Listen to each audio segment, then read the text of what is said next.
जनाब ओरिया मकबूल जान अपने कालम इस्लामी बैंकारी की हिला साजिया में लिखते हैं,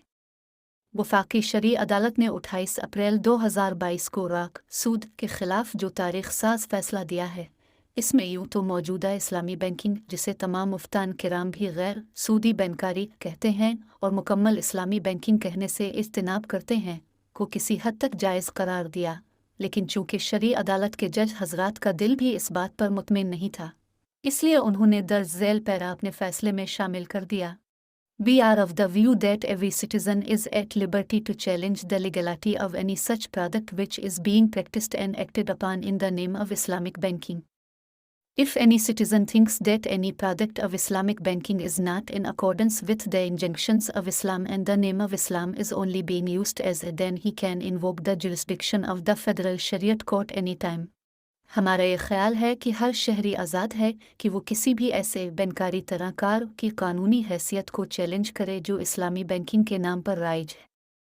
अगर कोई शहरी ये समझता है कि इस्लामी बैंकिंग का कोई तराकार इस्लाम की तालीमात व हिदायत के मुताबिक नहीं है और इस्लाम का नाम सिर्फ एक हीला के तौर पर इस्तेमाल किया गया है, तो वो किसी भी वक्त वफाकी शरई अदालत की अमलदारी जुरिस्डिक्शन के तहत दरख्वास्त दे सकता है। वफाकी शरई अदालत की इस इजाज़त से फ़ायदा अलिफाटती हुए हमने इस नाम निहाद इस्लामी बैंकिंग को वफाकी शरई अदालत में चैलेंज किया, जिसकी पहली पेशी 14 नवंबर 2022 को हुई। मेरे साथ इसमें एक ऐसे साहिब शरीक हैं जो बरतानिया में अपनी लाखों पौंड की प्रैक्टिस छोड़कर पाकिस्तान आए हैं ताकि सूद के निज़ाम के ख़िलाफ़ जिहाद कर सकें। ये साहिब शहजाद शौकत हैं जो एक चार्टर्ड अकाउंटेंट हैं, लेकिन मुआशियात व बैंकारी के इल्म में भी ऐसी असनाद रखते हैं जो बहुत कम लोगों ने हासिल की हैं। उनके साथ एक और चार्टर्ड अकाउंटेंट अब्दुल रज़ाक साहिब हैं जो बैक वक्त बरतानिया और पाकिस्तान में प्रैक्टिस करते हैं। शहजाद शौकत साहिब ने वफाकी शरई अदालत में इरबाक के ख़िलाफ़ बुनियादी पिटीशन के दौरान वफाकी शरई अदालत के सामने इंतहाई जानदार दलाइल दिए थे जो इरबाक के ख़िलाफ़ इस 350 सफ़हात पर मुश्तमिल फ़ैसले में शामिल हैं। यूँ तो इस्लामी बैंकिंग के बारे में पहले दिन से ही ये शरह सदर मौजूद थी कि यह दरअसल मरूजा सूदी बैंकारी के खंजीर को बिक्री का लिबादा ओढ़ाकर हलाल करने की कोशिश की गई है। इस्लामी बैंकारी के बारे में इस तसव्वुर को हमारे अज़हान में उन लोगों की गुफ्तगू से रास्ता बना जो थे तो बुनियादी तौर पर बैंकारी के शोबे से ही वाबस्ता, मगर बिबान दुहुल ये कहा करते थे कि यह खालिसतना वैसा ही सूदी कारोबार है जो बाकी मरूजा बैंक करते हैं, लेकिन हिला साजी से इसे इस्लामी बैंकिंग पुकारा जाता है। लेकिन इस्लामी बैंकिंग के ख़िलाफ़ महन तस्दीक इस वक्त लगी जब शेख अल हदीस मौलाना सलीमुल्लाह खान मरहूम अल्लाह उनकी कब्र को नावर से भर दे, जिन्होंने 28 अगस्त 2008 बमुताबिक 25 शाबान अल-मुअज़्ज़म 1429 मुकभर के मुफ्तान किराम का इजलास जामिया फ़ारूक़िया में मुनक़िद करवाया और मरूजा इस्लामी बैंकारी का भरपूर जायज़ा लेने के बाद तमाम मुफ्तान किराम ने यह फ़तवा जारी किया। इजलास में शरीक मुफ्तान उज़्ज़ाम ने मुत्तफ़िक़ा तौर पर यह फ़तवा जारी किया। इजलास में शरीक मुफ्तान उज़्ज़ाम ने मुत्तफ़िक़ा तौर पर यह फ़तवा जारी किया कि इस्लाम की तरफ मंसूब मरूजा बैंकारी क़ती गैर शरई और गैर इस्लामी है, लिहाजा इन बैंकों के साथ इस्लामिया शरई समझकर जो मामलात किए जाते हैं वो नाजायज़ और हराम हैं और उनका हुक्म दीगर सूदी बैंकों की तरह ही है।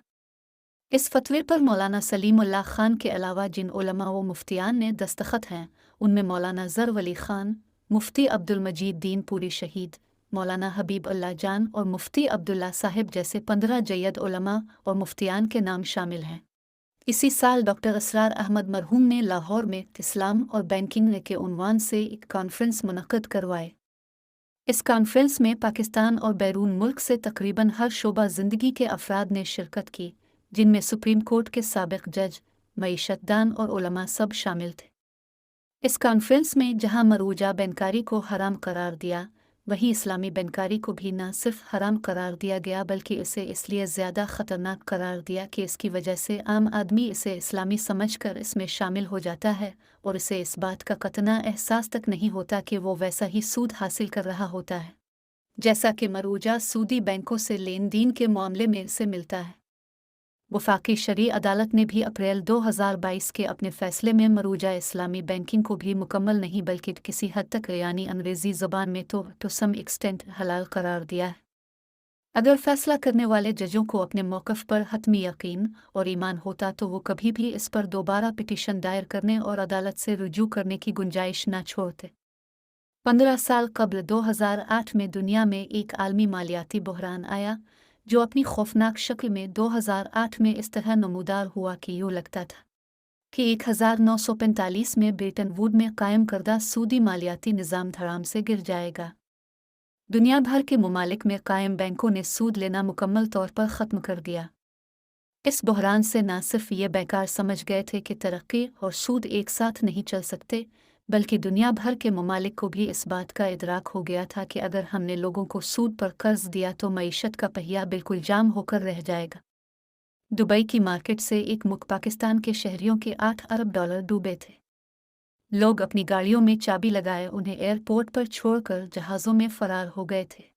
इस आलमी बहरान में अगर इस्लामी बैंकारी न होती तो सूद का आलमी निज़ाम डिम तोड़ जाता। आलमी सूदी मालियाती निज़ाम के कायदीन को सारी ज़िंदगी के लिए इस्लामी बैंकारी का शुक्रगुजार होना चाहिए कि इसने 2008 में सूदी निज़ाम की बका के लिए हराविल दस्ते का काम किया। यही वजह है कि 2008 के बाद से दुनिया भर में इस्लामी बैंकारी में ड्रामाई तौर पर इजाफा हुआ है और दुनिया भर में कायम आलमी सूदी मालियाती निज़ाम के ठेकेदारों ने भी इसे ठंडे पेटों कबूल कर लिया है। इसकी बुनियादी वजह यह है कि मरूजा इस्लामी बैंकिंग सूदी निज़ाम के बुनियादी असासी तसव्वुर में से किसी एक तसव्वुर को भी चैलेंज नहीं करती, बल्कि अपनी मखसूस हिलासाजी से उसे शरना जायज़ करार देती है।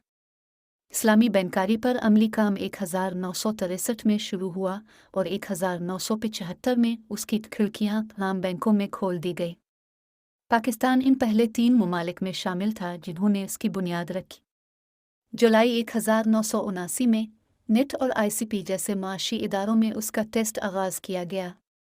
और 26 जून 1980 को पाकिस्तान के माशी और कॉरपोरेट सिस्टम के लीगल फ्रेमवर्क में तरमीम करके इस्लामी बैंकारी की राह निकाली गई। जारी है।